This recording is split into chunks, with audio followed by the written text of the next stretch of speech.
Oh boy, Dolphin fans. Oh boy. When we thought it was 17-0, the Dolphins were dancing, the stadium was rocking in Carolina, Twitter was a buzzing, but lo and behold, they came back down to earth. Welcome to the Fins Talk postgame show. I'm your host, Finn Stanza. As we mentioned earlier, Bobby can't be with us today, but I have two wonderful guests who I'm going to let lead the way, and I'm going to be asking a lot of fun questions tonight. I'm so happy my girl Courtney is here tonight, Doll is here, and obviously my mentor, my wise man, Greg is here as well. How are you both doing? I'm making chicken cutlets. I am so sorry.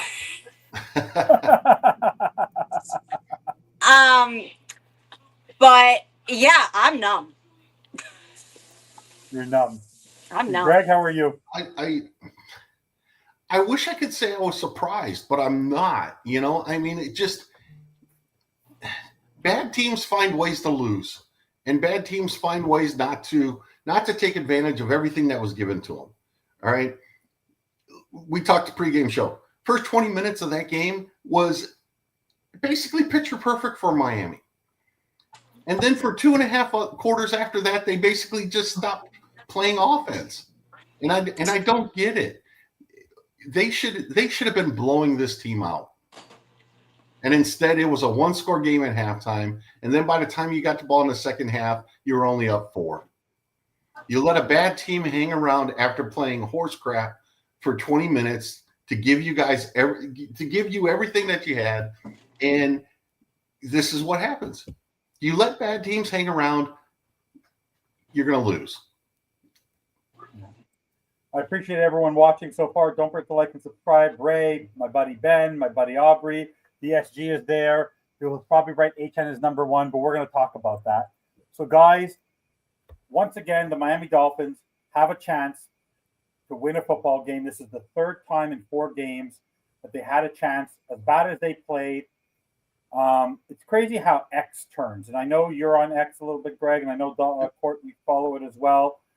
But unbelievably, I must say, they unbelievably they're the tale of two halves. The offense started perfectly, then the defense improved in the third quarter, and the offense couldn't get it going. So before we go, we do have a special guest person tonight who I haven't seen him forever. I hope he's cheering for my Jays because he hates the Yankees. Surprise, surprise. I'm going to bring him on right now. Rob, Dolphins Thirsty, how you doing, buddy?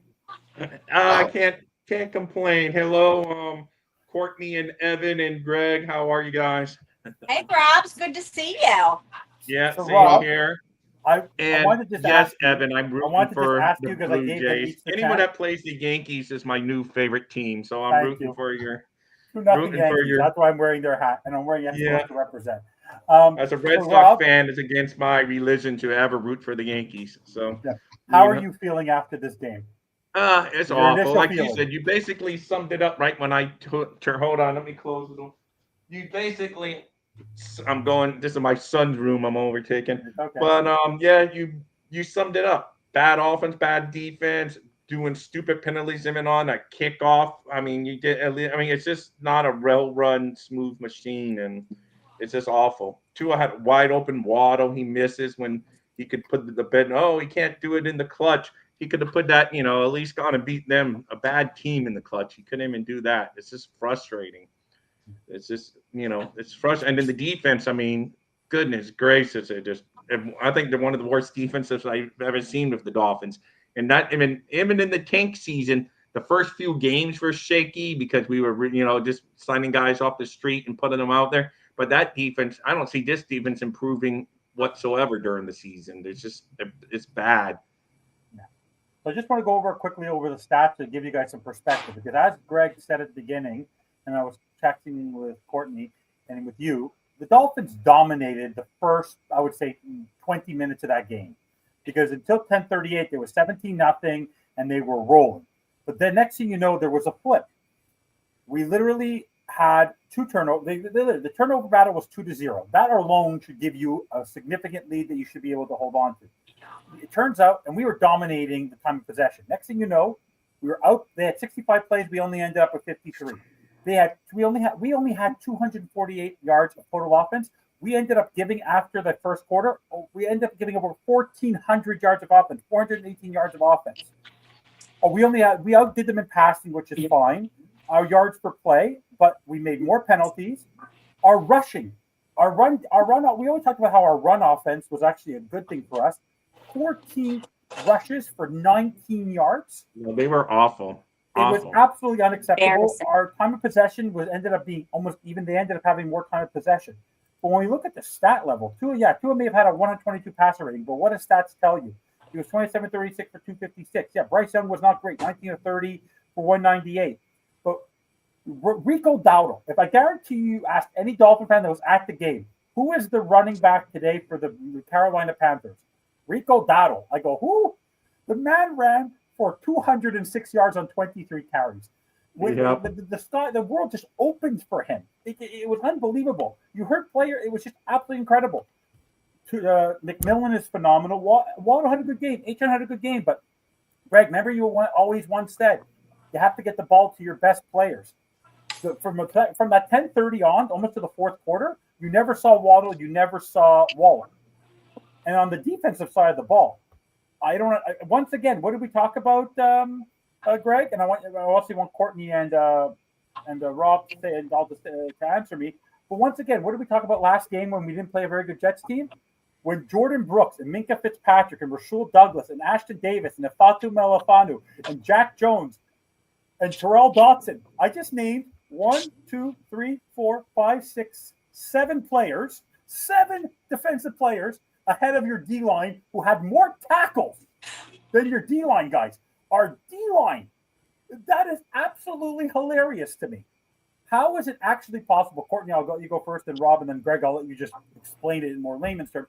When you hear that on the defensive side of the ball, and then on the offensive side of the ball, like literally, we'll get to HN in a bit, but on the defensive side of the ball, when you have 7 defensive players, none of them are your edge rushers or your D-line players, and you literally they're not your leaders and tackles in that game, how is that a real football team? Like, how is that actually possible that against a team like the Carolina Panthers, which had their second string running back and a very below average quarterback, you allow that to happen? You shouldn't. That's plain and simple. And that D-line pisses me off every week because for 2 years now, our first round draft picks have gone to that line. We've been constantly told not to worry about the offensive line, that this D-line was going to be the greatest line and it was going to do all these things. And it has done absolute dog shit. I mean, these guys get ragdolled every week. They can't do anything. They don't stop anyone on the first level. And frankly, shout out to my no-name secondary who are making tackles. Jack Jones has gotten a lot of flags, but at least I usually see him on his man. He's usually right there. Rasul Douglas has made some good plays. I like Minka. Have they been blown when they call us off zone? Yeah, we all know how I feel about zones. But they're doing more than our big men up front who are getting the money, who got the picks. And it's frankly, that falls on Weaver. And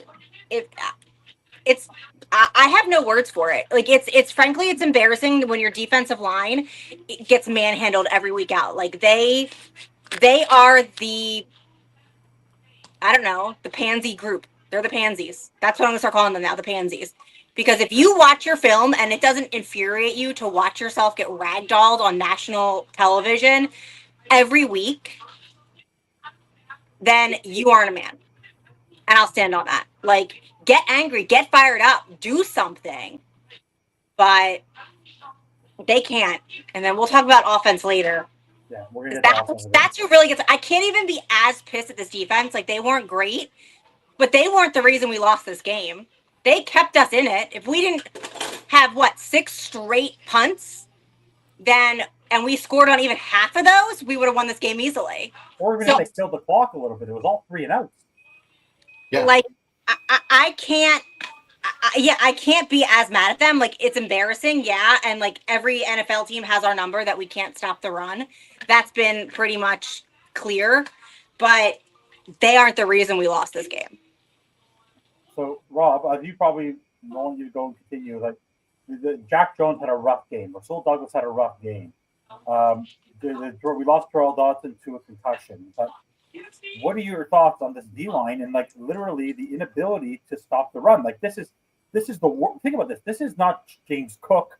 This is not Josh Allen. This is not the Patriots who have done very well against the run. This is not Jonathan Taylor even. And Greg, you'll get that. This is Rico Dowdle. Like, how do you give up 200 and almost 40 yards of rushing attack? I know it's awful, and we were told, "Oh, don't worry about the defensive backs because the defensive line is going to get all this pressure too on the quarterback." They're not even doing that for the most part. They have we did finally have a Jalen Phillips sighting today. You know, Julian Phillips. According to Eric Collins, his name was Julian Phillips. They couldn't figure out the players' names for their lives at Carolina. Yeah. They couldn't figure out their names. So Jalen Phillips finally had a sighting. I know he's battled back from 2 major injuries over the past couple of seasons, but and maybe he's lost some of his burst. But still, it's just I don't know. It's very frustrating. Yes, we're going with a rookie and Grant up front a lot. I get it, but I don't know. I don't understand how they can just run on us, and there's nothing you can do to stop it. It's bad. Yeah, so and the team almost do a favor when they decide to pass against us. You have a little more hope that they may at least drop a ball or throw an interception or something. But it's just like, it's crazy. Yeah, if our defense hadn't come up with those 2 early turnovers, it could have been a lot worse, So.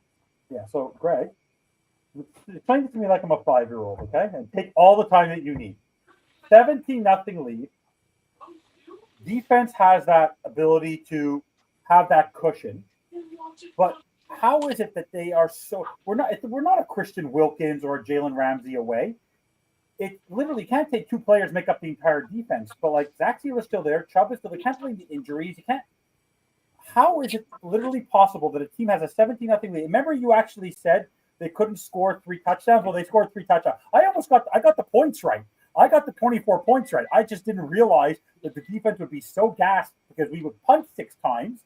Like Jake Bailey's leg must be exhausted right now. Get him a cane. And for God's sakes, Jake Bailey literally must be limping now for the amount of times he's punted. And it's not that he actually had, and also the special teams will get to limp.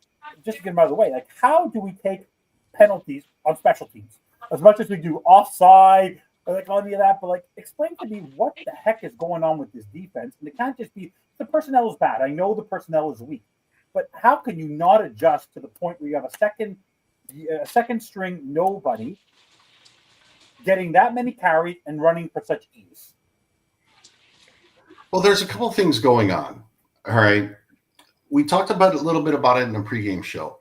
Our edge players are being blocked by edge offensive players. All right. Tight ends and running backs essentially are blocking Chop Robinson, and they're blocking Jalen Phillips. Okay. Sometimes blocking Chubb, but Chubb plays opposite the tight ends, so he doesn't really get blocked by those guys a lot. But anyway, those edge people are getting blocked. And then Mark Schlereth, who I think isn't very good, all right? I'll say it this way, being a commentator, he pointed out that our rookie defensive tackles and our defensive tackles are just getting manhandled, all right? And what does that do? That lets them double team Sealer. That lets them pay attention to Sealer. And if your D tackles aren't stout and your defensive ends are getting blocked by edge players, you're not stopping the run. Why did Dowdle have 200 yards rushing? It's because he wasn't touched. Okay, until he got 4 or 5 yards behind past the line of scrimmage.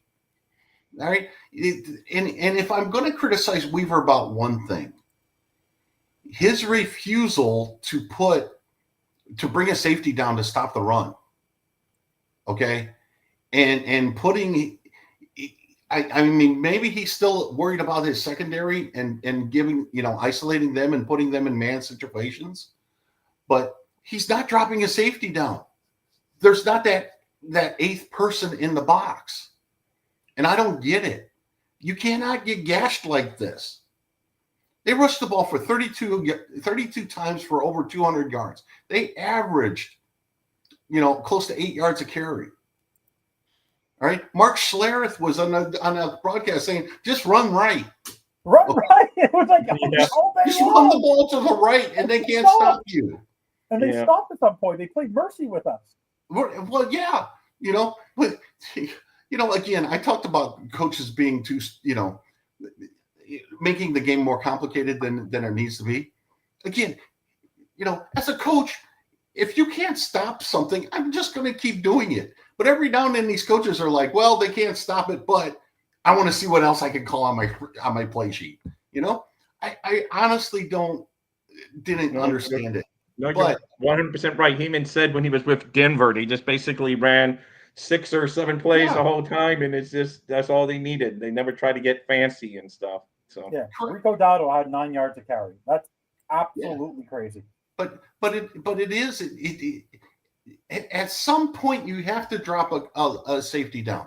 At some point you have to go bigger, and you can't keep playing chop. If chop keeps getting blown up too, all right, you can't keep playing them. All right, they play better against the one where Judon's in there. Maybe you got to play Judon now. Something's got to give. All right, you either got to start putting your DBs on an island and stopping the run, or you're just going to continue to do this because that offensive line isn't that good.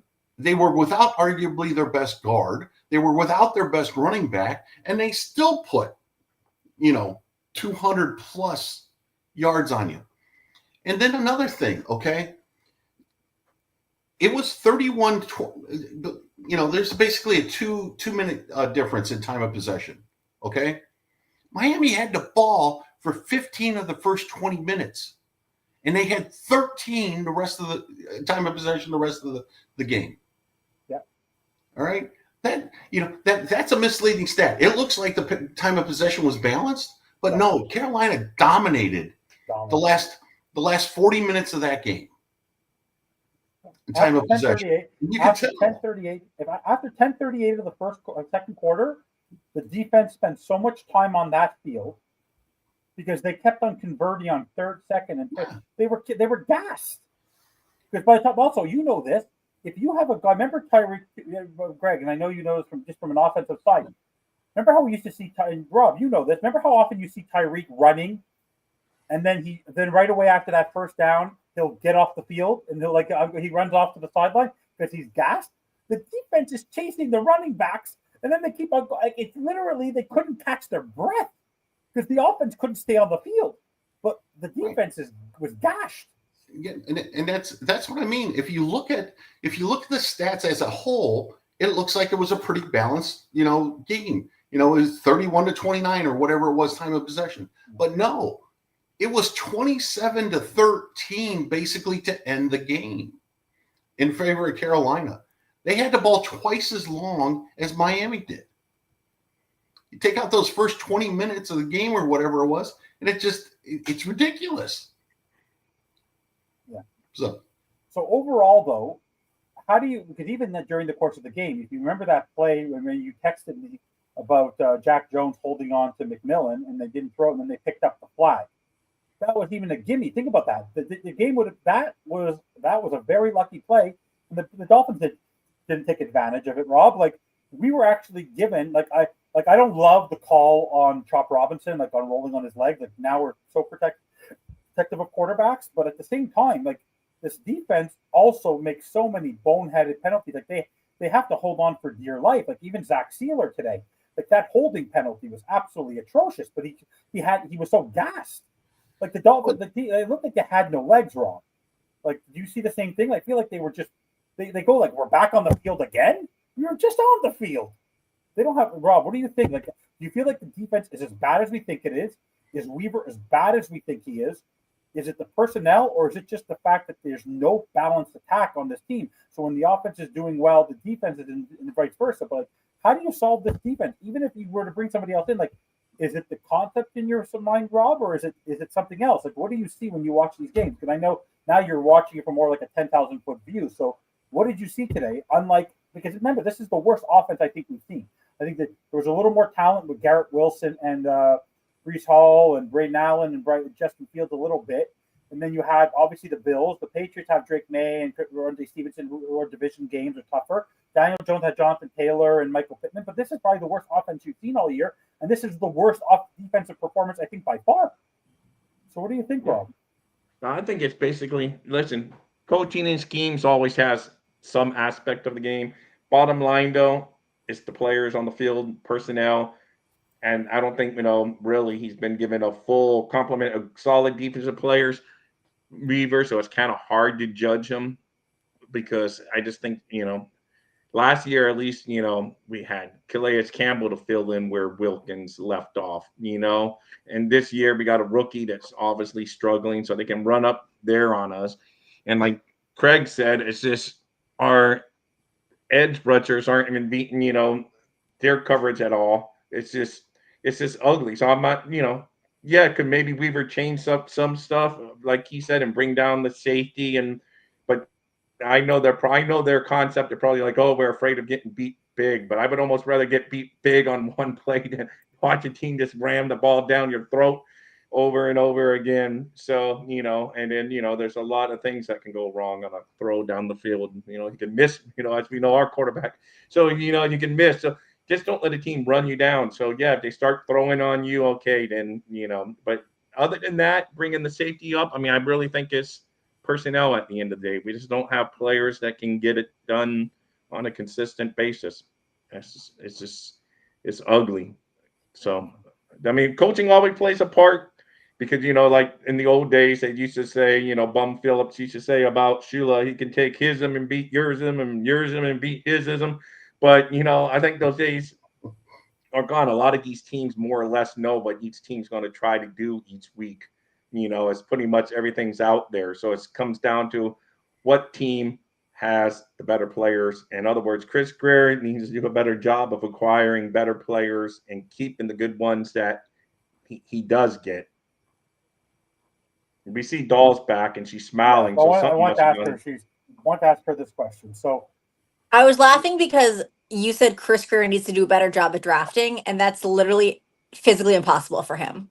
That's a Smith joke. Would have made a difference. Court, come on. Cam Smith would have not made those plays Jack Jones Cam today. Smith would have not gotten the flag. He wouldn't have stopped the man, but he would have not gotten the flag. Would Storm Duck have made the wouldn't have been close enough to get a flag. Would Storm Duck have made that play? Would have Cater Crow who made that play? I don't know. Cater Crow who would have been burnt 5 yards back trying to figure out where his man went.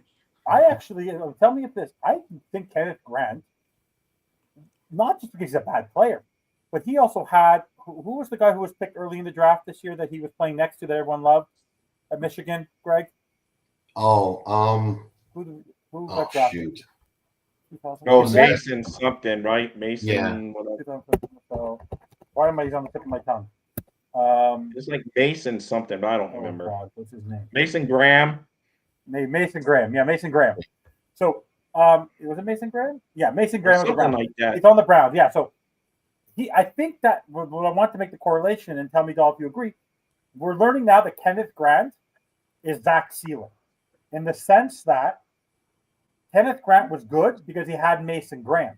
The same way that Zach Sealer had Christian Wilkins and he had Calais Campbell. These guys are Robin, not Batman. So are we basically having two left feet, basically with these two players on the D-line, and will never be successful as long as those two guys are clogging up the middle because they can't stop the cold? What do you think? I don't know if it's fair to Kenneth Grant just because he's a rookie and he's coming out. Remember, a lot of the rookies struggle. So I don't know if it's fair. I know that Sealer needs to feed off of another veteran who's a little more dominant than him. And so them together, at least for the next, I'd say 2 years, will not be like the salt and pepper dynamic duo. I don't think Sealer can feed off of Grant. And I think Grant is more or less trying to find I guess he's trying to look up to mentorship in Sealer, and that's not really what Sealer on the field needs. He needs a compliment, not a protege. So I don't really know. I think it's unfair to say that of Grant just just because what he did in college with somebody doesn't translate to that. But I don't have high hopes for any of them. That entire D front I would blow up, but I just don't think it's fair right now. Come back to me in 3 years and we can talk. No, I think he's a good player. I just think that the style of which he plays, and the reason I said this on the pregame show, if you remember last year, you want one of the players that Bobby was very high on, guys, was a guy by the name of Braden Fisk, and he got to be on that D line last year with the Rams, and he's a rookie. And Jared Verse was a rookie, and these guys shined out. This year, our second-year rookie, Chop Robinson, is lost, and Kenneth Grant is a rookie, but unfortunately, if he was the 25th pick or the 35th pick, I would not be bought like the late round pick. But you had Tyler Warren there. You had so many potential star. Will Howard went so late and he's doing great with the Cardinals. You had so many opportunities to go get players that would have been impactful players, and you put all this faith in a guy who thought he would learn from Zach Sealer. And what we're learning, Greg, and tell me if I'm wrong, Zach Sealer is your Robin. He's not your Batman. So what are you seeing from that D-line? Because in the end, the leader of that defense should be Zach Sealer, but he's not showing any leadership after 5 games. He's not even close.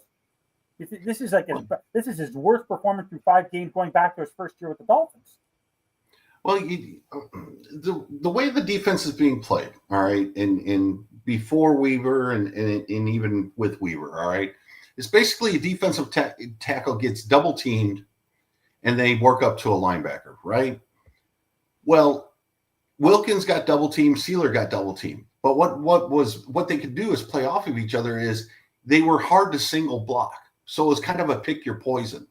Right now, Sealer gets double teamed, and Grant and Phillips and Benito Jones and those other defensive tackles just aren't making plays when they're getting single blocked. And Mark Schlereth, again, I'm not a big fan of his, but he said something.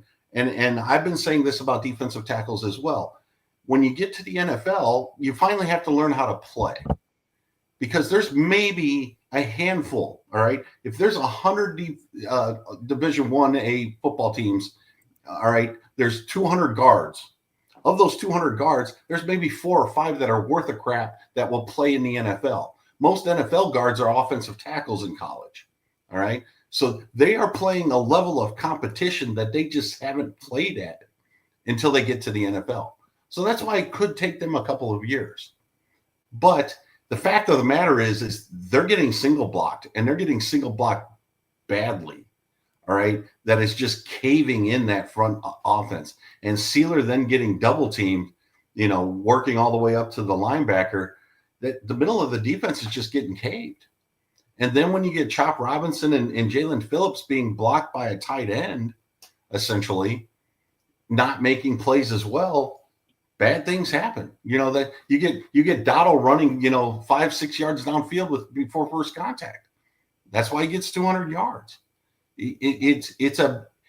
There is not a player on the defensive line right now for Miami that's commanding a double team. If everybody gets single blocked and you can't get off single blocks, you get destroyed. And that's what we're seeing. Well, Bobby. He couldn't help. Yeah. He couldn't help himself. He had to join us. Bobby, I was so positive. Is that Nicky? Nicky. That's Nick. Yeah. What's up, Nick? What's up, Nick? Good luck, Nick. Bobby. Tired of the Dolphins. We love you, Nick. Honestly, you'd be more of a show than the Dolphins. We love you too. We love you. So, Bobby. I like how he just comes in for one word and leaves. One word and leaves.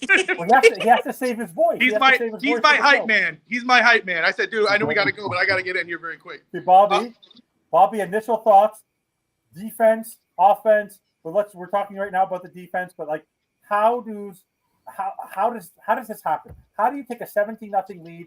Dominate the first 20 minutes. You have 15. You literally had possession for the majority, and for the last literally 40 minutes of the game, you saw nothing. And how do you give up 240-something yards of rushing attack? Look, I'm gonna be completely honest. First off, if Miami could have played a more perfect game at the beginning, you couldn't have written better. It was the defense. You had turnovers. I don't know how you make Devon Achane with that size can make that catch in the corner of the end zone. It was perfect. It was a great. You know, Nick was doing a show. He was killing it. I was at Buffalo Wild Wings with Tristan. It was the end of Act 1, and they were winning. There you go. So, I look, I'm comfortable. Nick goes, hey, man, look, 5:30. You know, you want to get there? I said, cool. You know what? My head's hurting me. I didn't sleep too good last night. So I'm going to get back. I'm going to listen to the game on my phone. I'm going to lay down. They don't have the game here. They had the Colts going on. The Colts were winning, by the way, and they kept the win. Dolphins were winning. Good to be the Colts, huh? It must be good to be the Colts. So I get here and I say, I'm going to lay down. I'm going to relax. I say, Tristan, you keep me posted. Just let me know how it goes. I rest my eyes. First off, Rob, great to see you. Greg, Dahl, great to see you. I go to rest my eyes. You know, you got a headache. You got to lay down for a little bit. I made a mistake. I trusted Miami. I said, son, let me know. All right? I closed my eyes because I can't see the game here. I'm at Indianapolis. They have the Colts. I lay down, close my eyes. I'm resting. I'm actually getting some sleep. Praise God, right? Sleeping. All of a sudden I hear, Tristan, let me sleep. All of a sudden I hear, thank you for watching the Colts game. Welcome to Carolina, the Dolphins versus the Panthers. The Panthers have come back after 17 points. I open my eyes and go, what the? He's frozen in time. Yeah, It froze in the perfect spot too. I He was froze gonna in say, time because he was screenshot about that. to cuss. He was about to cuss. Wipe and them I think out. that was- Wipe them. Yeah, you got me out at the right time. It's a joke. I don't know how you could defend it. I don't know how you could make it up. I listened to Mike McDaniel's press conference afterwards. He sounds like he's given up. He's saying there's no excuse. How do you stay up 17 points and then lose that game? It just doesn't make any But the sense. ball was into his hands, Bobby. We're going to talk about the offense next, but we'll let you start with it. Let you, because I know you have to go shortly. But we're going to flip over to the offense.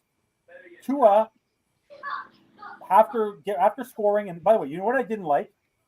When they started scoring and they took the 10-0 lead, they started doing that. They started doing dances again. Then Waller scores, started doing a dance. They thought it was over, 10:38 left. We're going to put the foot down. 6 punts later, 2 turnovers. But Greg said this on the pregame. So this is it. 2 turnovers, and you're only up by 1 score heading into the half, and they get the ball? Unacceptable. And then to Waddle, great. And Malloy's going, game over, we're going to win. They go, no, we're not. Game not over. 4 minutes left. They're going to come back down to score, and Tua's going to choke back the other way. And what I don't understand is a $53 million quarterback, and you don't give him the ball on 4th down, and you let him kick the ball with a minute left. Like, and you think your defense has been on the field all game long, in the last 3 quarters is gassed. You think they're going to make a stop? They're going to take a penalty like they do. So, what is your thoughts like on this offense? Like, it went to sleep. You went to take a nap. Mike McDaniel went to take a nap. 14 rushes for 19 yards, Bobby. 14 rushes for 19 yards. Ollie Gordon, 3 carries. I teach my kids, and besides family, I'll say this, but I know I don't want to distract too much. I appreciate everyone watching and everything else. I apologize, Ray. I know you blame me. I do blame myself. I tell my kids all the time, DTA, don't trust anybody. That was the mistake I made. I trust the Miami Dolphins. I say, okay, they got this. I'm going to rest for a little bit. I deserve this rest. I should take off and I open my eyes, and this is what I get. So hopefully my brother has a better show than the Dolphins put up tonight. Did you learn nothing from the Titans What did I game? miss? Did you learn nothing from the Titans game? Did you learn With my nothing? luck, he'll have a broken ankle on us. By the way, Hey, By the Bobby, yeah, go Why are ahead. you Go ahead. in Indianapolis? What did I miss? Oh, so bro, just to break you out. So his brother Nicky is Elvis impersonator, and he has a show at the Heartbreak Hotel in Indianapolis. So Bobby and Tristan are there to see his show and see his brother. All right. As long as he wasn't hanging out with Mark Sanchez on Saturday night, you're all Yeah. good. Yeah, Bobby. right. Hold on. Who's there? You haven't said you're an No, Elvis impersonator. No, I'm an actor who portrays Elvis in 2 Broadway musicals. That's not what he told me. So blame your brother for that one. I did. Camera I goes feel black. like they're the same thing in different fonts. Yeah. What? Yeah. Same thing in different fonts. What? No, it is All in not. for the same. It's not. You're dressed as Elvis in both of them. What's the name of the show? What's the name of the show? Well, this show's Heartbreak Hotel, so it's about Elvis's entire life. So it's like a 25-person cast, and we go from like when Elvis gets famous all the way to the '68 comeback, and it's kind of like a Baz Luhrmann play. It changes a lot of scene changes very quickly.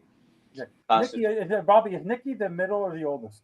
The middle. I'm the oldest. Nick's right after me. So basically, are we learning that in the Melendez family, the most beautiful one is the middle child? Because I've seen Harrison and I've seen you. Like, I don't see the resemblance. I'm just kidding.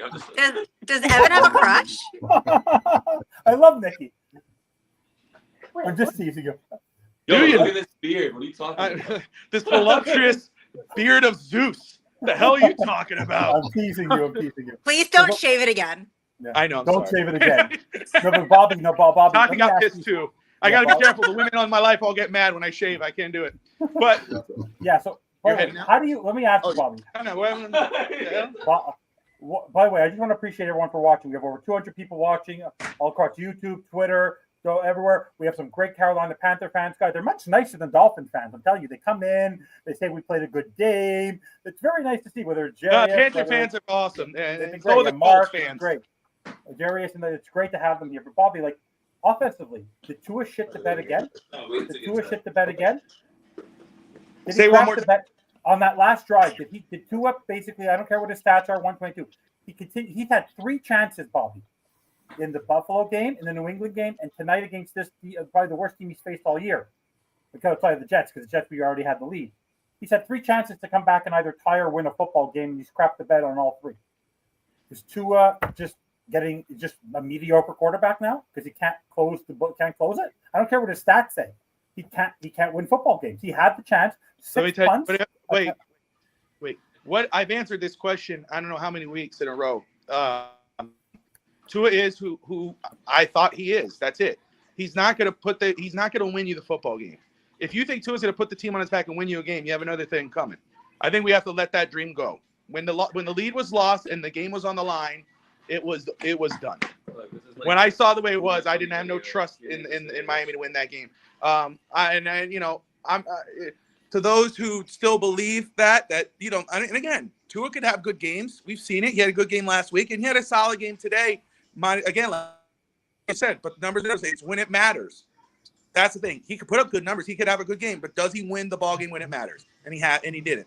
So, and he doesn't. And it's that he's not going to put the team on his back and win the game. So it just is what it is. But I'm going to let you guys go. First off, Rob, it's so awesome to see you, my man, on the channel. You.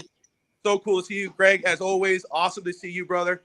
Evan, thank you so much. I'm glad the show did not end halfway through. Keep it going, please. Do you know how to do it, Bobby? You're on your phone. Do you know how to go and without breaking the show? Do you know how to do it? Yes, I run the channel. I know how to not end the show prematurely. Unlike Sammy. That's right. I'm off, so maybe I'll be back on. I'll throw a show live so I can talk more about it. But I'll let you guys run it. Kill it as always, and I'll see you guys on the other side. Fins up. Enjoy the show. Good luck, Nikki. Yeah, good luck, Nikki. Good luck, Nikki. Break a leg. Unlike the Dolphins. So, yeah. So Technically, they did that. They did break a leg. It was Tyreek's. yeah, it was Yes. Tyreek. By the way, Oh, breaking, just so you you have to know, bring back that. just to make you happy, Rob, since it's the right day, 9-0, top of 4. Guerrero just did a grand slam, 9-0 Jays, just for you and me, Rob. Oh, wow, they did. All right. I forgot all about the baseball game being on with all this 9-0. football talk. That's right. So That's awesome. guys, offensively, what is I have to hide? I'm going to remove them. Guys, overall, this offense, as bad as the defense was, as bad as they were. When you and Courtney, I'll go to you first. When you have a 17-0 lead, and you take the pedal off the gas the way the Dolphins did, and yes, the running game wasn't working, but Waller was working. Water was working. In the pregame, Keeney was on one side, and then Keeney disappeared. No Taj Washington today. No Ollie Gordon today. No, hardly any of Malik. A little bit, but Achan. We all said, you said it. We said it together on Doll's Diaries, and Greg and I talked about it this morning with Eddie, and a little bit with Bobby, that they were going to target Achan up the middle. What has happened with this offense that they had a 17-0 lead, and who do you put the blame on? You put it on Tua.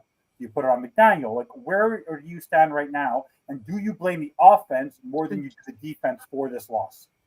It starts with McDaniel because the play calling was horrendous. It seems as though the game plan was horrendous. Everybody knew with Tyreek Hill out, Achan is going to be your guy. Majority last year we saw it, gets the carries. So you knew that he was going to be the focal point of the defense. you utilized Waddle a little bit.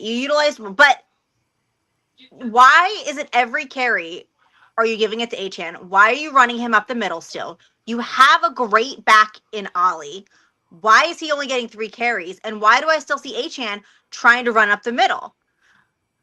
It makes no sense. But McDaniel keeps doing it. And then I don't know how many screen passes that you can call in a game, but the defense read it almost every time.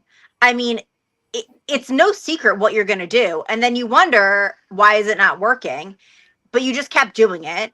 The offensive line was atrocious. I mean, there was pressure, but then there were a couple of wide open passes that you then have Tua missing. There he was again, throwing high over the middle. And if Waddle didn't tip that ball, it would have went right to the safety and he would have had an interception. Like, Waddle saved that despite the fact that he couldn't get a hand on it. He barely got a middle finger on it.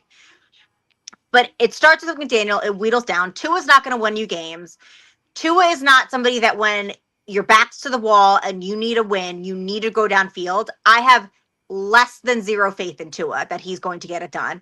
It almost seems like when that pressure is on him, when the defense is blitzing, he doesn't stay composed. He does not have composure in the pocket, and that's when he panics. And that's when he either tries to run and does nothing, or he does a high throw over the middle, and that's where all these interceptions have been. He's just not your guy. You've seen what he can do. He's mediocre at best. Darren Waller, I don't know why we stopped utilizing him. He's a great body in the middle of the field. He's not fast. He's not our speed guy, but he's getting us the first downs when we need them. Waddle did everything he could. But at the end of the day, it was a horrendous game plan. And the offense is the reason we lost this game. The defense, with all of its problems, still held them by, I think it was by, 17 points. If we didn't have 6 straight punts and you scored even in 3 of the 6, we would have been up and won the game. Our defense would have had a break. You can't rely on your defense to hold an NFL offense to 0 points for an entire game just to match your lack of offensive output. You can't do it. So at the end of the day, it comes down to, also, I blame Greer for the lack of offensive line, because the offensive line is struggling. It's been struggling, and that is on Chris Greer. And I really hope I wake up tomorrow and everyone's been fired. Rob, who do you lay the blame, the offensive woes on right now? To me, it's a whole team loss. Like, I mean, Dahl basically pointed out, I mean, you could blame both sides evenly, because Dolphins offense went to sleep after going up 17-0, but then they came and hit the Waddle bomb, took the lead, and all the defense had to do was hold, and they let them go right down the field and punch us in the face. But then they still had 2 minutes left, and then Tua overflows a wide open Waddle. If he hits him in stride, he's going to even gain extra yards, and that whole drive is different. So, I mean, I can blame both sides easily on that. And it's just, the team is just bad and not disciplined. And, like Flores and like the announcer today that Craig's not a big fan of, Slariff, however you say his name. But Flores Mark used to say, Mark Slariff. Yeah, Serif used to say, takes no talent. And we do so many penalties that takes no talent, that just beats you. And, you just do stupid things. You jump off side, and then an illegal motion on a freaking kickoff. Then they're bad enough that they did us a favor and they held on the net when we kicked it off again. But it shows it's just like, things like that could be disastrous, because we held them to the 20. And the next thing you know, you kick them off, you can take it all the way or get to the 50 or something. So you just can't do that. And we just can't put a team away. And, we almost had a little Mario Cristobal going there. Can't put a team away. At least your Canes won there, Dahl. But, it's just like if he does that against a good team, they're not going to put a team away. We just can't put a team away in this. Even the Jets last week, I went to that game, and I kept on telling myself, okay, this is the drive, you put them away. No, we let the Jets linger in the game the whole darn game. You could not put them away, and you just got to put bad teams away, good teams away. When you have a chance to go for the jugular, they just don't, and it's just so frustrating. Yeah. But kudos to your Canes, at least some team down here in South Florida on the football but they almost blew that. But let me ask you. I know. But they didn't. I know But they they did. did. In spite of their coach. You want to know why? You want to know why? Because they have studs on the D line. Oh, What a I would surprise. love to have Bane in Miami. Oh, would you like their Dolphins. D line coach? You might know the D line coach pretty well. His name I is do. Jason Taylor. I I do. know. I think he has a really Anyway, nice jacket guys, made of I gotta gold. run. It's almost my dinner time here, so I gotta get prepared. Okay. So Thank you thank you joining for us. having me, Appreciate it. Greg, Courtney. I know you're gonna be in South Florida this coming week, so welcome to South Florida. I will. I So, hope to see you at Bow Campers. yeah, you're going. I know. I might, Evan. I miss you not being down here during the But I'll fan come down. week. You never know. I might come down. I just don't know what game. They actually have. By the way, I'll make a deal. When Daniel gets fired, I'll be at the next home game. Yeah. Yeah, but this one here is fan weekend. They're having, like Greg, when we met last time when you came down Greg, for Greg fan will even weekend. drive down. We'll even come down from Orlando, and we'll even get Brett to come down from Delaware. Can you imagine? You and me and Brett standing in a row in a game after they fire McDaniel and Greer. We're going to be the happiest people on the field. Like we're going to go. Like I've been on the McDaniel. I've been on the Greer needs to go bandwagon a lot before. I'm not going to celebrate when he gets fired because I almost lost my voice celebrating when Jeff Ireland got fired, thinking my team's going to turn around. I celebrated because I had worked a 14-hour shift. Hadn't heard anything. I heard on the sports radio in the car. I started screaming in the car like a maniac by myself coming home. Going, yes, he's gone. He's gone. I came home with a hoarse voice. And then what? Here we are all these years later, and we still haven't won a freaking playoff game. So I'm not going to celebrate Greer's firing, but I'll be happy. Can you imagine if you're Tyreek Hill right now? Maybe you're watching the game. You ever see that? You ever see the movie Major League where the coach gets really excited in the hospital and he's screaming and it's hard. Can you imagine Tyreek getting up when they're about to win and then he snaps his other leg because they blew the game? Like if I'm Tyreek Hill, maybe Tyreek Hill. That's what maybe I don't know. Like, why would he? Like, I wouldn't want to hang around. This is bad juju. To be around this team is really bad juju. Oh, it is. That's why I said we just need a whole. I don't know. It is what it is. Anyway, guys, thank you everyone that came into the chat, and you guys, thank you so much. You're always welcome. And it's always fun. All right, you can knock me out there. No, you just knock yourself out, and I'll pull you out. It's okay. All right, sounds good. Do well, buddy. So, Greg, who's to blame for today's offensive woes and 6 punts? Do you blame the lack of Tua having ability to make plays? Do you blame the O-line? Do you blame the play calling in terms of how they didn't figure out how to adjust to the run? The fact that the run wasn't working, the fact that Waller, you even said to me on the chat that they took away maybe the middle of the field, so Waller wasn't available. However, if we look at the stats for today's game, the tight ends had a total of 11 receptions.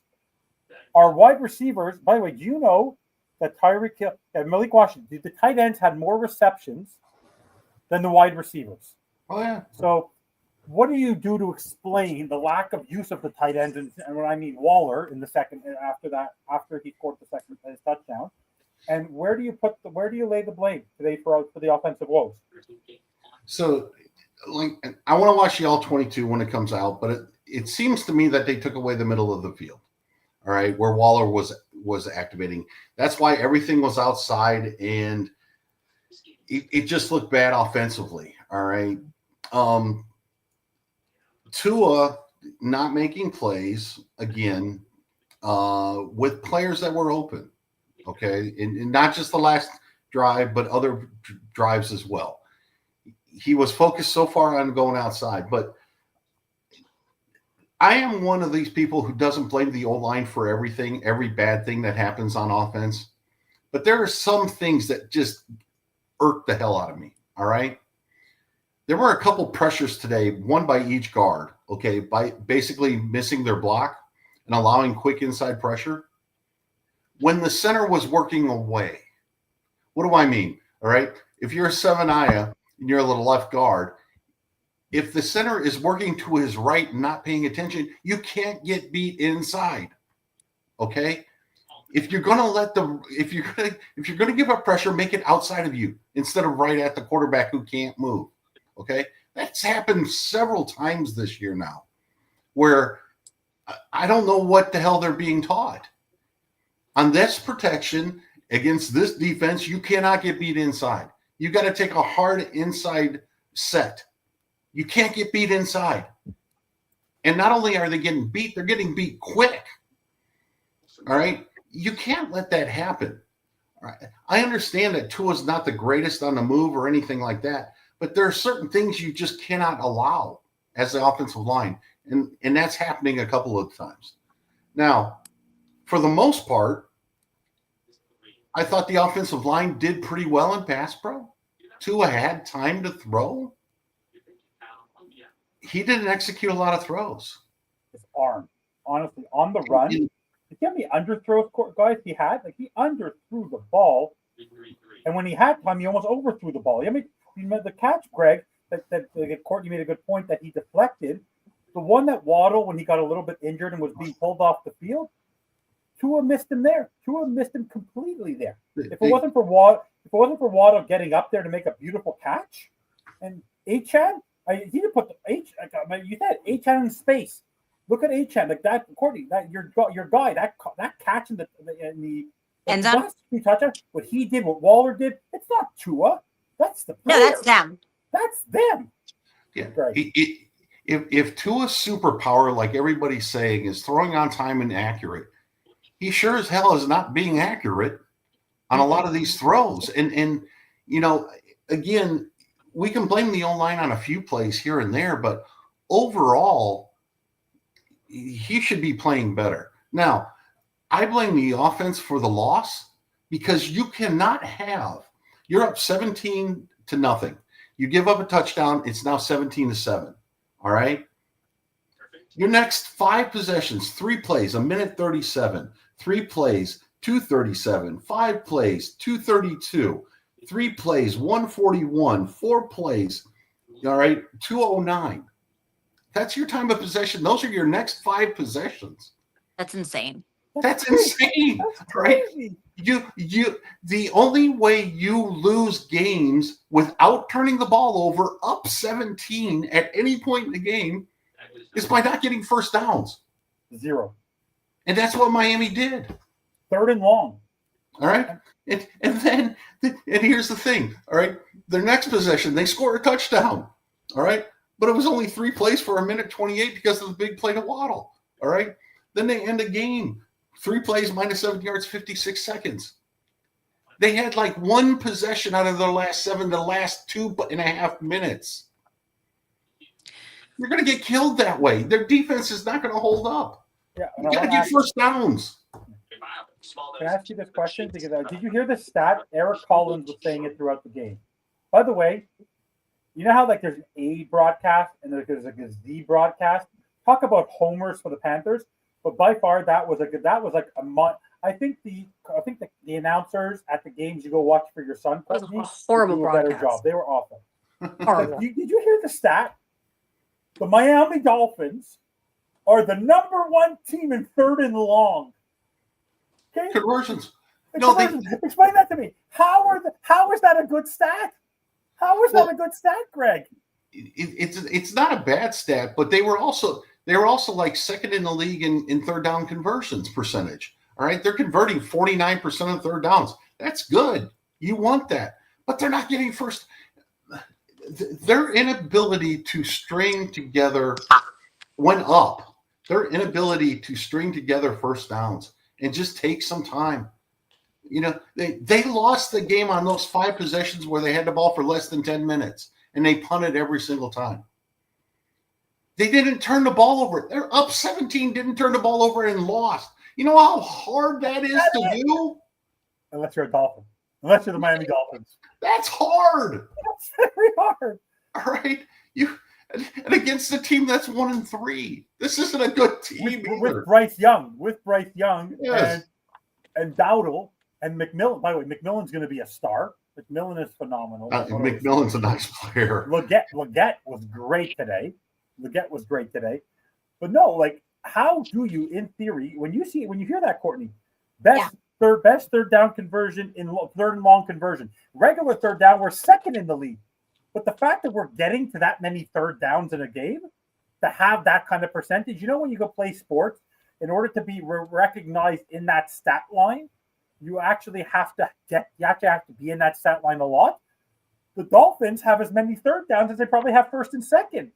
So do you put what are your thoughts on that? Like to actually hear an announcer actually announce the stat. They are the leading team in third downs percentage conversion. What do you think when you hear that? At least we're leading the league in something. And tackles. By the way, Jordan Brooks is the leading tackler. Again, he had 13 tackles. This guy's a tackle machine. I don't know how this deep. I honestly feel awful for some of these players because they're playing for jobs. We couldn't get anything for anybody on this team. If this is people playing for jobs, I don't want to see what happens when they don't care about their job because this is atrocious. And again, Brooks is a linebacker. He's supposed to make tackles around the line of scrimmage, okay? And yet the defense gave up 200 plus yards rushing. So when is he making these tackles? It's a great question. Yeah, I don't know where I mean, it's deep down the field. Yes, down the field. Okay. Yeah. That's not where you're supposed to be making tackles. All right. Zach Thomas wouldn't be in the Hall of Fame if he was making tackles as far downfield as this guy is. Yeah. What do you I don't even know. I don't even know what to ask next about this team. Let me ask you this. Because it's the writing on the wall if you follow X. If you had to right now, is who's the bigger problem in your all pure honesty? Is it Daniel or is it Weaver in your mind, Greg? Is it like tomorrow? Let's say because could you see a scenario where all three are gone? Could you see a scenario where only they do the first step and they get rid of Weaver and use him as the scapegoat? Could you see McDaniel only going? Could you see Greer and McDaniel going? Could you when you see this today, we think we're safe. Like you and I talked about this, the fact that they can use Tyreek Hill as an excuse. I don't see Tyreek Hill today winning us this football game because the running game wouldn't have changed because the D-line was there no matter what. The only thing I would have thought of is Tua would have gone more to Tyreek. Basically, Tyreek Hill's passes would have been Jalen Waddle would have had less. Malik Washington would have had less. I don't think if Tyreek Hill is on that field today, it changes the result of the game. So right now, the Dolphins just want something. If you read X, the team now just wants something. What is reasonable? They're not going to get rid of all three, but what's reasonable to expect? He has to give us something. Ross has to give the fans something to say, you want to know what? I'm actually watching this game, and this team now just lost their 4th of 5 games to start the season, where they potentially should be 4-1, not or even 3-2, and now they're 1-4. Who do you lay the feet of the fire to?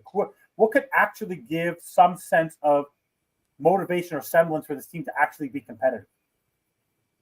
Yeah, I don't know. I mean, we've given McDaniel a bunch of crap, lately for not adjusting and not having a good game plan and things like that. Somebody's got to start saying that about Weaver. Okay, he did not adjust at all today. All right, they're getting gashed on by running the ball, and he didn't make any adjustments to stop that run.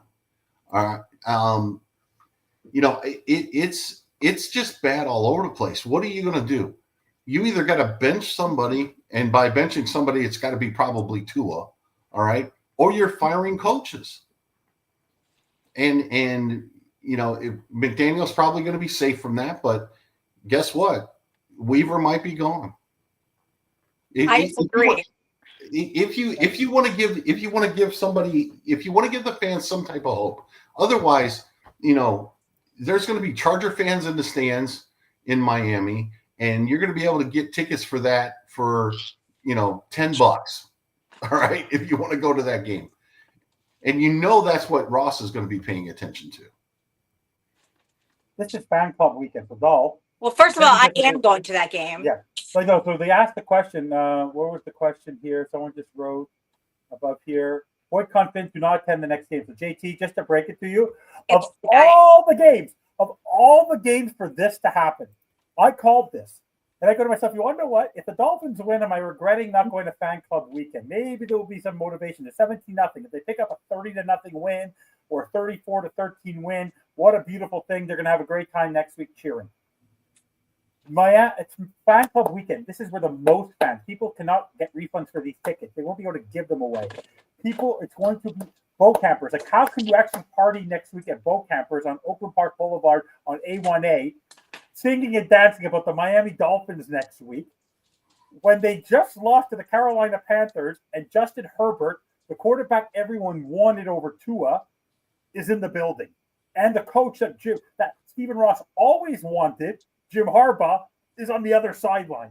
So you say you disagree, Courtney, but like, answer JT's question, like, number one, what would you do if you're tonight? Does Ross have to do something? Will he do something?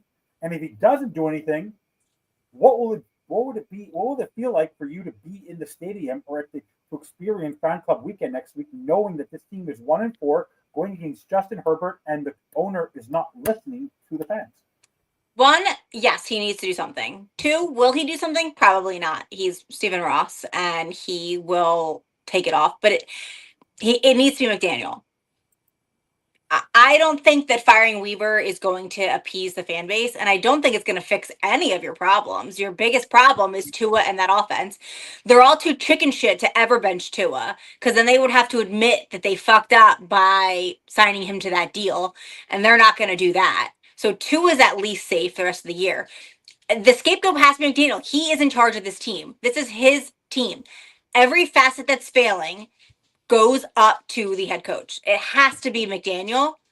And potentially you can then promote either Frank Smith or Weaver to interim head coach. Maybe doing Weaver, you can say, oh, it'll give a fire under everybody and that'll fix it. I don't know.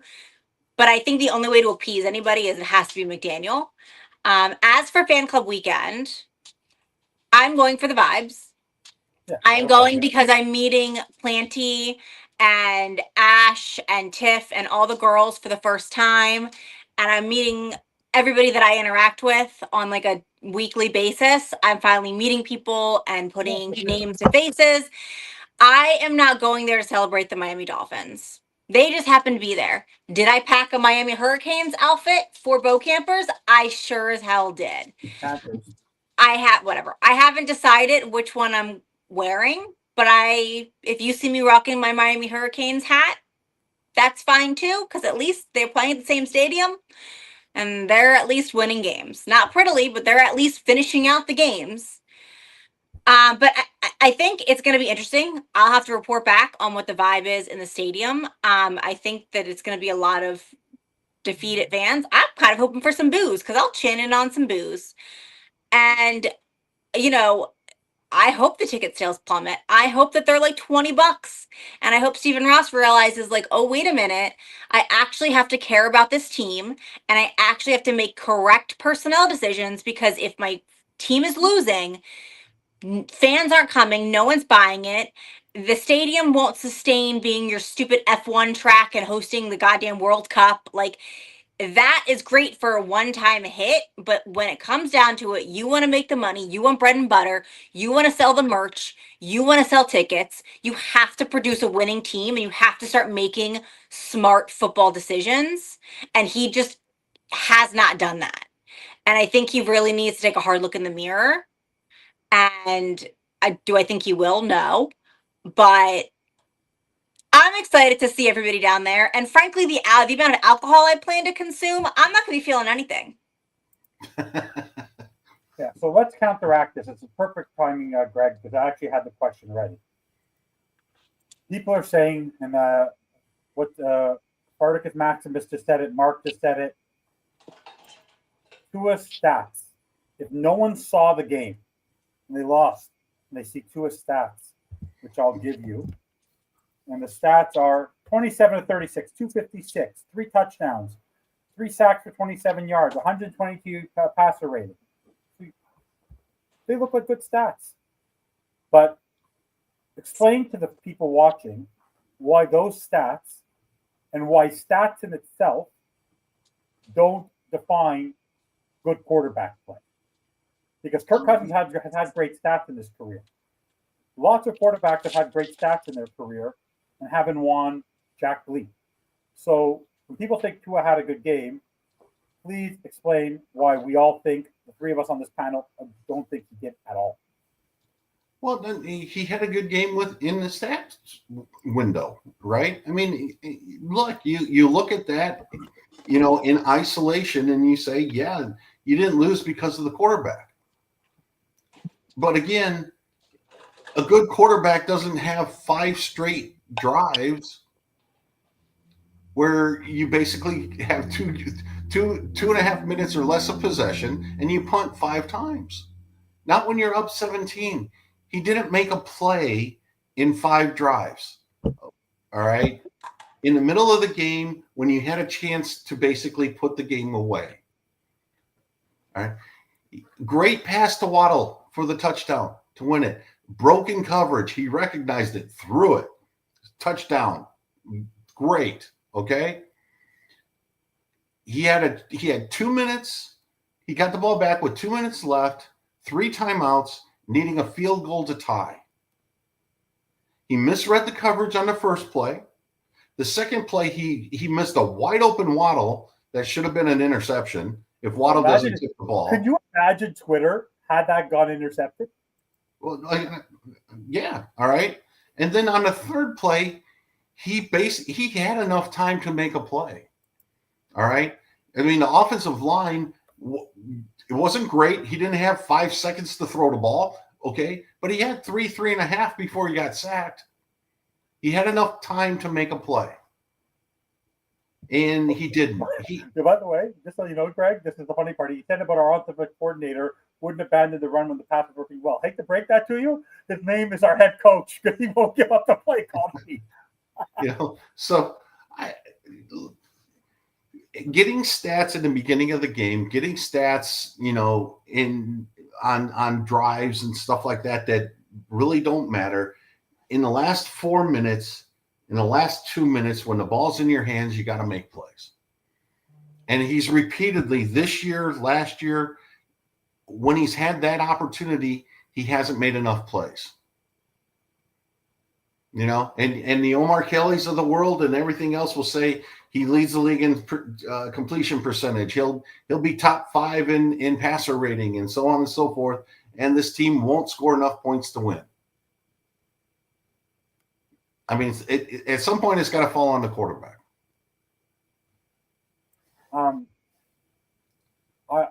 The only positive, I honestly, I see positive. Let me look at the positive. Let's just talk about a little bit about the positive because we spend most of the time on the negative. And I wish Scotty was here and Daniel was here because I hope you realize that even today, I thought they were going to win.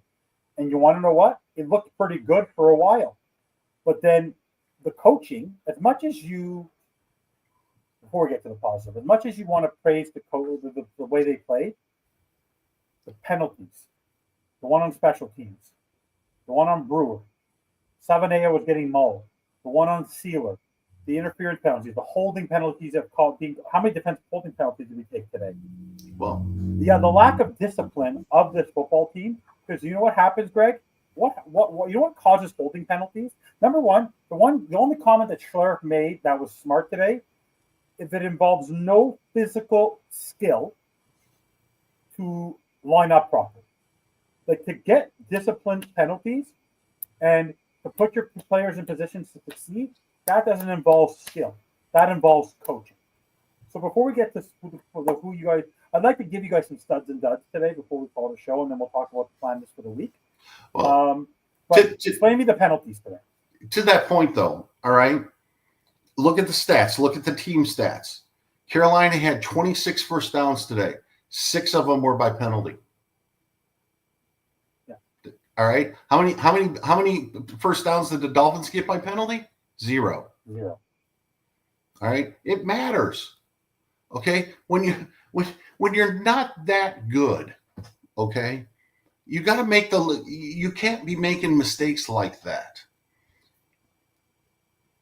As much as I'm not a huge fan of Bill Parcells, okay, when Bill Parcells came into a program, what did he do? He cleaned up special teams and he basically eliminated a bunch of penalties. And by doing those 2 things, you basically improve your chances to win because it matters. And for 4 years, the Dolphins have been undisciplined on penalties. For 4 years. That's on McDaniel. I'm sorry. Where do you put the penalties on? Or who do you lay the feet on? Although the holding penalties, the lack of discipline, because he got mad at Ackerman for the in the end, you're responsible for It. Why do you think I want him fired? Everything comes back to your head coach. It falls onto you, because you know what? You can't sit there and say, "Oh, well, I thought Weaver would have cleaned up the penalties." As the head coach, you are in charge of your coordinators. You're in charge of the units. If you knew this was a problem, why are you not making sure and overseeing that in practice things are being cleaned up? Why are you not talking to the team and telling them this is fucking stupid? Line up on a line. The line is on the field for you. Like what? Crisscross applesauce. Like teach them kindergarten line. Cheerleaders would do it. Put your hands out, fingertips touching, so you know they're in line with each other.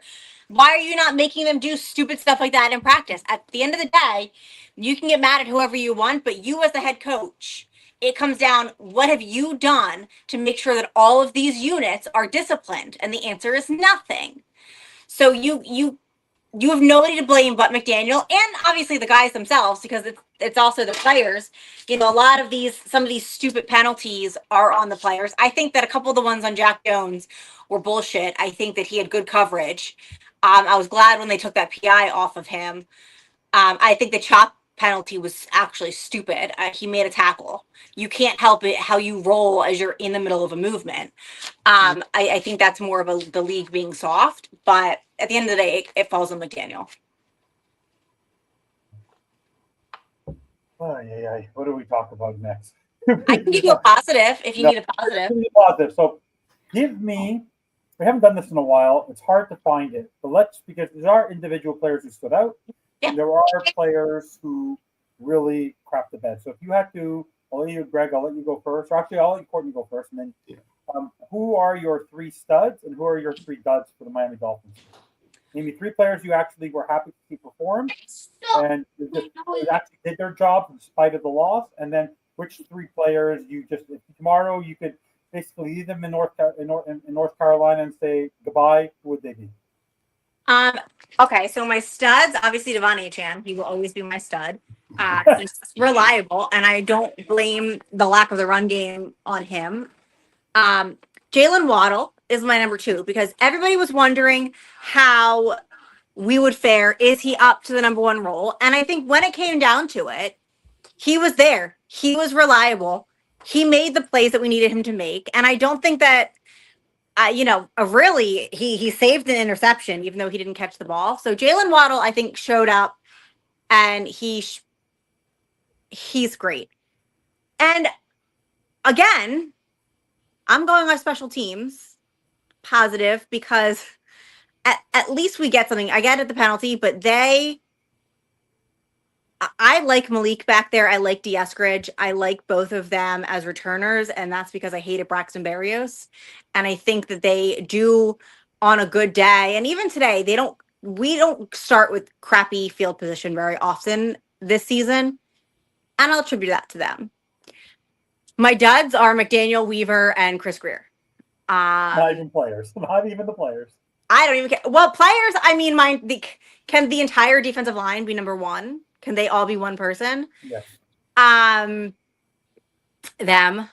The offensive line can be number 2. I mean, they weren't terrible, but I really hate that. Now trading up for him and giving up the rest of your draft, which Greg and Brett questioned, now it looks really bad, because I know he's a rookie, but honestly, he's not doing good. Liam Eichenberg, I understand, but Liam looks like an upgrade to this offensive line right now. Liam. I blame them, and they didn't do terrible in the pass rush, but they created no running lanes.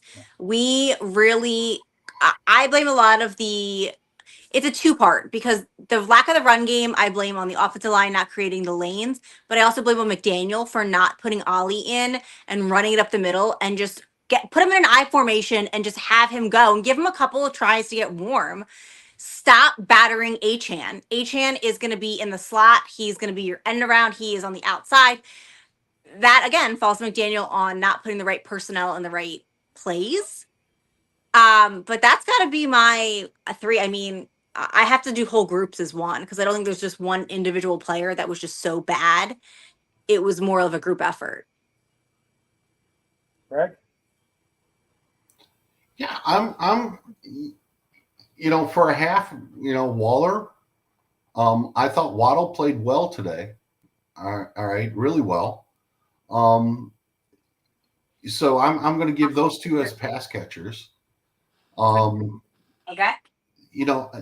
Look, there was a dumb penalty on special teams that didn't really hurt us. Okay. But for the most part this year, special teams has been a positive. All right. The return game has been solid. The return game's been good. We haven't missed any kicks, field goals or extra points. And, Bailey as the punter has done a really nice job. Okay. I am very happy with the special teams. All right. Duds,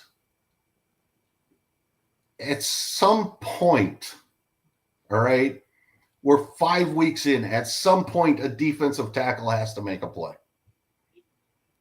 I'm sorry. I like Sealer, but he hasn't shown up a whole lot this year. All right.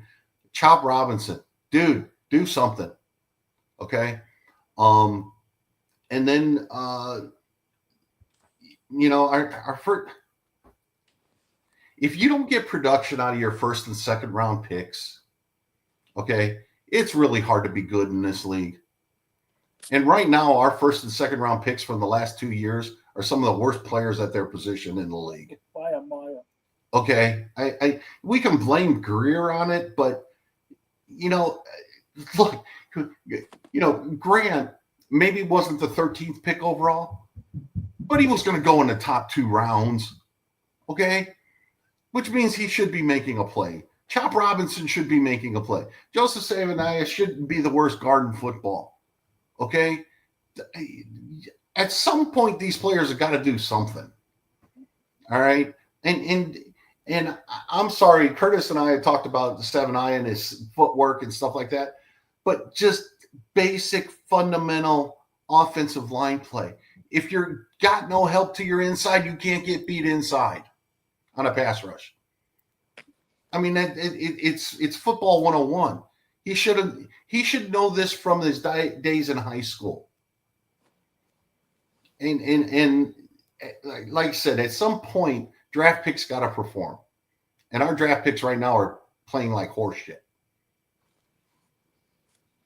By the way, there's a video that posted that Mike McDaniel's walking into the tunnel, his glasses off, like starry-eyed. I'm gonna go a little. I want to not do the same thing you guys did. I'll go with some different people for my studs. I will give it to Ollie Gordon only because the poor guy never gets any recognition or credit from Mike McDaniel. From that point of view, I will give it to Larry Borum for not taking a penalty today. Okay. We didn't take a penalty today, and I'll give it to Julian Hill because Julian Hill caught every ball that was thrown to him and didn't take a penalty today. That's on the offensive side. Defensively, I can't give anybody anything just because as a unit, as an overall, they couldn't stop the cold for the first part. They just let them come back in. For my duds, though, if I had to individually, 100% it has to be Sealer because of the fact that for him, he's a captain. He's a captain. He has to lead this boat. He's not leading. Yeah. Second is Tua because Tua's a captain, had the ball, with the game on the line and couldn't do it again. And on fourth down, his coach didn't believe in him and say, I believe you're going to get this. If we're such a great conversion in late downs, third and fourth down, give the ball. Even if you have to chuck it, it's 10 yards. Go get the play. But my number one dud of this football team today, which I believe you could see it right away, and then he was useless the rest of the game. Bob, when we signed him a couple years ago, we thought he was going to be the next Kyle Juszczyk. They built a play to get on our first drive. We ended up settling for a 40-something yard field goal. But Alec Ingold on that play, wide open, down the field, touchdown, through easy catch, no one near him, drops the football. I don't see him helping as a 6 offensive lineman. If you remember the Monday night game, Greg, when the Jets were doing well, and Justin Fields was able to get that 50-yard touchdown on 4th down, they were running 6 linemen. In theory, you have a tight end, but also your fullback is supposed to serve as a support for Achane and Ollie. Where is the fullback? He has been. Akina you can't blame because they're not throwing him the ball. But Ingold, if you can't perform as a receiver, you can at least serve as a blocker. And when do you normally block? When you're running the ball. 14 attempts for 19 yards. Alec Ingold is my dud of the day because I don't know where he is. And he's actually can serve a purpose. He's supposed to be blocking for the running back on top of the offensive line. Where is he? Either Mike McDowell doesn't believe in him, which is worse, or he's not performing his job. And I want to say this too, okay? Again, I haven't watched the All-22 today, but Minkah Fitzpatrick has played really well. Yeah, but he's alone. And he's getting lost because the defense is just so bad. But Minkah Fitzpatrick is playing really, really well. He I cannot say a bad thing about how he's playing. Let's put it this way. On a defense where I don't think anybody's playing, anybody but him is playing well. He is playing really well. And then I'll say this too. Is Mike McDaniel not using a timeout to stop the clock before the punt? Yeah. I don't know what he's doing. All right. I mean, you want, like we were talking about, count on the other team doing something stupid, like throwing the ball on 3rd down and it would have stopped the clock. You could have got the ball back if you didn't commit the penalty, all right, with 30 more seconds if you would have called the timeout before you punt. All right. If they get the 1st down, if they run the ball, on that 3rd down, it's basically a wash. But by not stopping the clock before the punt, you don't allow them to be stupid and give you more time. It's bad clock management.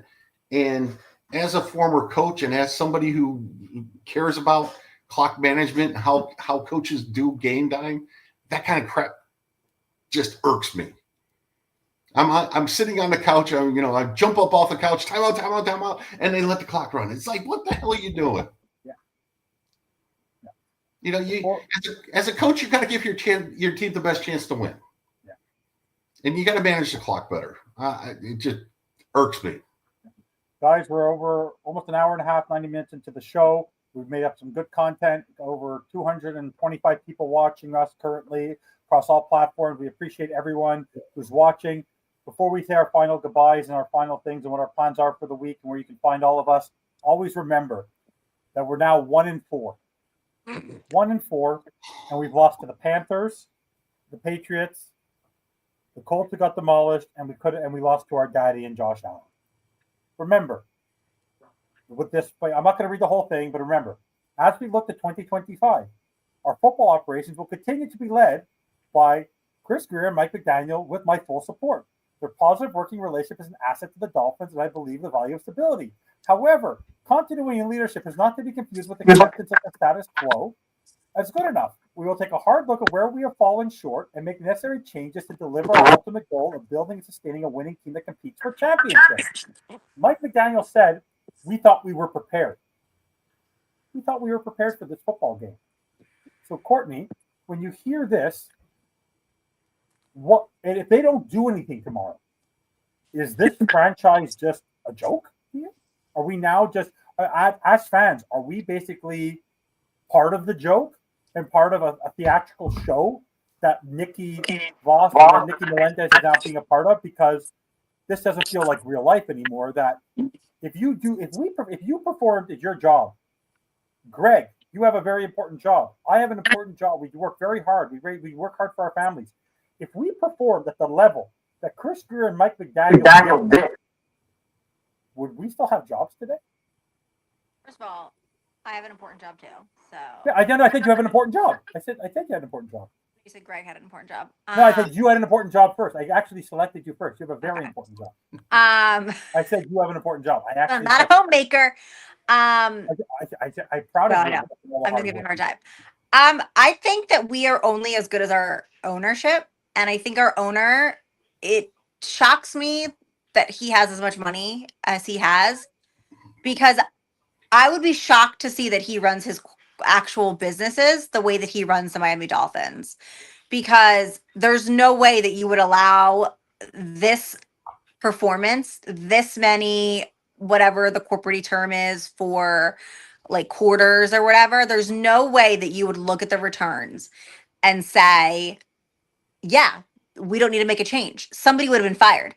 There would have been talks. Instead, it almost seems like he runs the Dolphins as like his buddies. Like, oh, I don't want to hurt Greer's feelings. Oh, I don't want, I don't want to look bad with people. I need to save face. Oh, well, McDaniel and me are friends. Chris Greer, as much as I want him fired and I want to, burn him at the stake, until the Flores situation is done, he's not going anywhere for multiple reasons. I'm not even going to go into it. You can guess how many they are. He's not going anywhere. He is safe strictly due to scandal. And I'm going to leave it at that. But I just feel like Ross is either trusting the wrong people, just blatantly gives less than zero fucks about the actual team, his fans, everything. And I think the only way will be like a boycott or like something big for him to make a change. But I think as fans, we feel like it's a joke because we're demanding change, we're demanding this. And then how many times has Chris Greer, McDaniel, Ross gone to press conferences, released things like that, mocked the fans, and basically said, "You guys are idiots. This is our job. We know what we're doing. You don't know anything about football operations. We're up here." Yeah, well, your team is 1-4, and you look fucking embarrassing. So maybe the truth is that you don't know shit, and maybe we actually do know more. And that goes for the fans who are stupid blind sheep that have been like, "No, we got to trust Chris Greer. You don't," like spouting the same bullshit. No, at some point, maybe they don't know what they're doing, but I don't trust Ross enough to believe that he's going to make a change until he is absolutely forced to, because he just wants everybody to like him and they're all best buddies and they're playing this Madden in real life with the Dolphins. Yeah, absolutely. Right?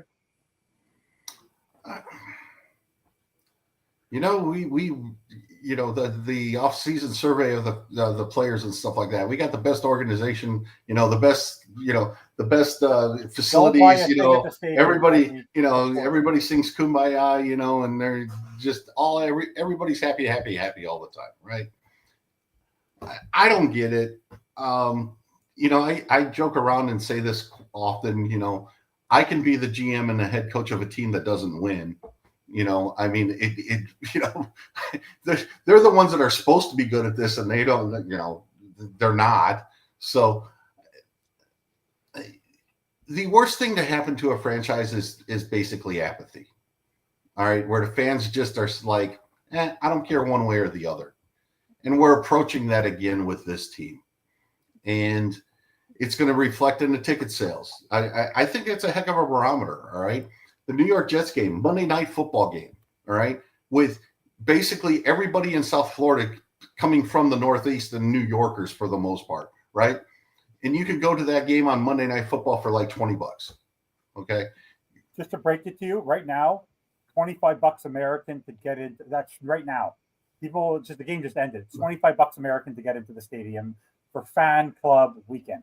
Yeah. I mean, and did you see how, by the way, did you notice how empty the Panther stadium was? You could hear Dolphin cheers when they scored. You could hear Dolphin boos when they scored. There was probably 20,000 Dolphin fans in there. Well, I hope Ross is happy because we just helped the Panthers sell tickets, not his own team. Exactly. That's what this did. You just helped the Panthers sell tickets to their games. Yeah. Exactly. Yeah. But I don't know. It's hard to be excited about this stuff right now. It really 100%. Is. It's just as a Dolphin fan, as a lifelong Dolphin fan, as a season ticket holder for 15 years that gave them up this year because I was just like, I'm fed up. Mhm. You know, I just why do I keep spending thousands and thousands and thousands of dollars every year on this team with nothing to return? And yeah, that's kind of normally I'd probably be going this weekend. All right. But you know what? I'm not because my grandson, who's 2 months old, is coming to visit me in Orlando with his 3-year-old, sister, and we're going to have a ball next weekend. Aw. And I can't wait to do that. Yeah. I'll probably watch the game, but normally I'd be down there with y'all. My tickets are already So would I. bought. So My would I. tickets are already bought, so I was am nervous today. locked in. Did you realize how I was actually sad, Greg? I was like, the tickets right now, the plane tickets are insane to go because it's actually Canadian Thanksgiving weekend, so to leave Montreal to get flights to Florida this weekend are pretty bad. But I will tell you, if they would have won today in convincing fashion, I was like sort of feeling bad that I wasn't going. But like after today, like you're going to yourself. If this was something I planned, obviously I'm going. But like, now that I'm happy, I waited. I'm happy I waited.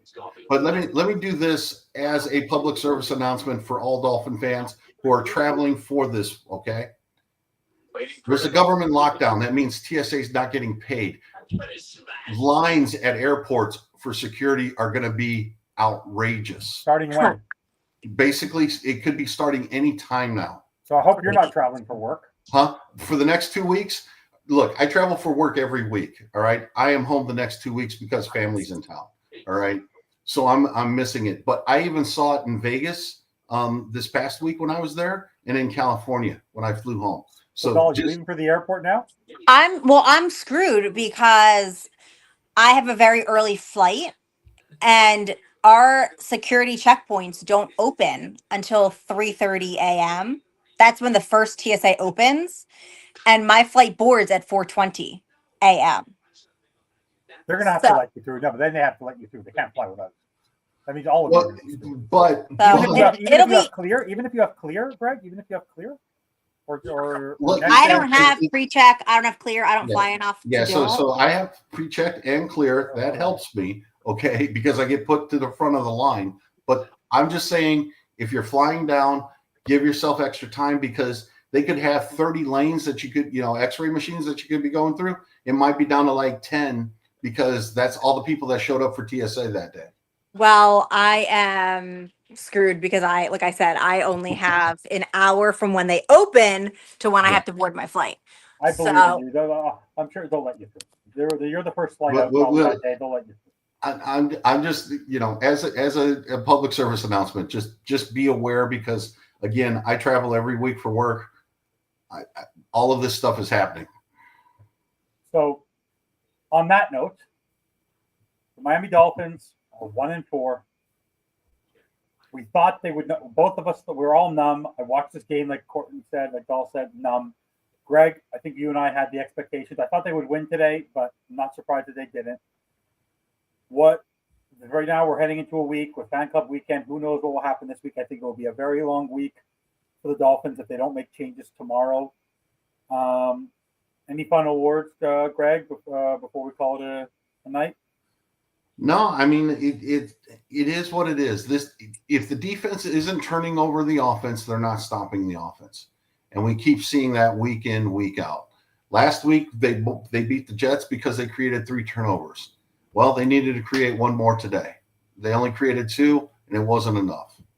But offensively, again, you can't go 5 times in 5 punts and not hold the ball and not get a first down. You just can't do that in any game, in any NFL game. That's just simply not good enough. Paul? Final word, because you're very important to me and everything you do is important. I'm just going for the vibes. I think that Dolphin fans are all kind of getting to the numbness. But until we learn how to play complementary football on all aspects, and until we have competent leadership at the top, this is what's going to happen. And I don't see that changing it. Maybe I'll wake up tomorrow and be surprised. But But even firing anybody at this point isn't going to fix anything. I mean, it's just going to put a Band-Aid on it, and we're in for a long haul no matter what as Dolphin fans. But I have the U. I hope that I don't jinx them by saying that. The Panthers are starting up. Number two in the country right now. And the Heat have a chance to hurt me just as much as the Dolphins. So And the Panthers because the Panthers lost Barkov, so that's. I know they lost Barkov. I'm trying. Can you just like let me mentally have one team for God's sake? It's good for my Canadians. I love the Panthers, but they're good for my Canadians. Same division. We're good for the Canadians because we keep taking your Stanley Cups. Thanks for that too, by the way. Well, we were four. Yeah, that's funny about my team. We were so excited. Last year we beat the Panthers all 4 times in the regular season, but I go, that doesn't matter if we can't beat them in the playoffs. It's okay. And you couldn't, so thank you for that. You're welcome. And my Blackhawks open up against the Panthers Tuesday. Yeah, Connor Bedard. Yeah, he was at the Cup game. Well, you know what? The Panthers play some team on Saturday night, and so I was like, if tickets to Amerant Stadium aren't crazy, you may not find me at Bo Campers. Don't tell Planty this. Go double dip. Do it. That's what you're down there for. Go. Yeah, go I might. You might. You guys might blink and then Doll's randomly at a Panthers game. But I have a feeling that because they're coming back from the Stanley Cup, I think those tickets are going to be insane, especially because Dolphin fans need some happiness in their life. There's enough. There's enough fans. I think it's early in the season. No Barkov. You might be able to snag something. Honestly, it's hockey, but it's funny. Most sports in Miami are going to be more expensive than the Dolphins game. And it's a football game that happens 16, 17 times. You know what? I'll probably pay more to go to, I'll find a random Miami high school, Friday Night Lights game. I bet I'd have to pay more admission there than the Dolphin game. Yeah. Exactly. So guys, for me, you know where I stand. The Miami Dolphins, as long as they're led by Mike McDaniel and Tua Tagovailoa, they're good people. They're nice people. But that's the problem. They're nice. Football isn't about being nice. It's about getting punched in the mouth. Chris Greer has been around with this team for 20 plus years. I will still cheer for this team. I wanted them to win today. I was the only one on the network who predicted victory today. And in the end, Miami Dolphins disappointed everybody once again by creating that hopium that Steve Malloy likes to say. But it was even worse. This is the worst loss of the season. And it could only get worse as long as their leadership. 17-0. Turnovers, 2-0. And for the last 40 minutes of the game, we put up 7 points, average a time of possession of under 2.5 minutes, and gave up over 200 yards of rushing. If that doesn't call for change, Stephen Ross, I don't know what will. Thank you, everyone, for watching. Thank you, Courtney, for joining us. Doll, we love you. Thank you, Greg. You're my hero. You teach me everything.